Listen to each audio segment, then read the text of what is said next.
ስናከብራችሁ ስታከብሩ ጥያቄያችሁን በስሜት ሳይሆን በምክንያት ማስላት ሲጀመር ተቆንጥሮም ቢሆን ይደረጋል።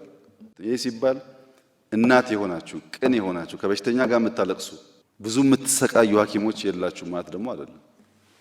ብዙ ዋጋ ውለታ የሚገባቸው ሐኪሞች ኢትዮጵያ ውስጥ አሉ። ሐኪሞች እውነት ለመናገር ብዙ ነው ከእናንተ የሚጠበቀው። እናንተ ላይ ያለው ተስፋ እንድታከሙ ብቻ አይደለም እንድታነቁ ነው። ሰው ዛፍ ሲተከል ለምን ሲባል ያስፈልጋል ዛፍ ለጤና። ውሃ ሲጸዳ ለምን ሲባል ውሃ ያስፈልጋል ለጤና። ወክወይ ሲሰራ ለምን ሲባል ያስፈልጋል ሰው በእግሩ መሄድ አለበት ብላችሁ ካላገዛችሁን እናንተ ማን ያግዘናል?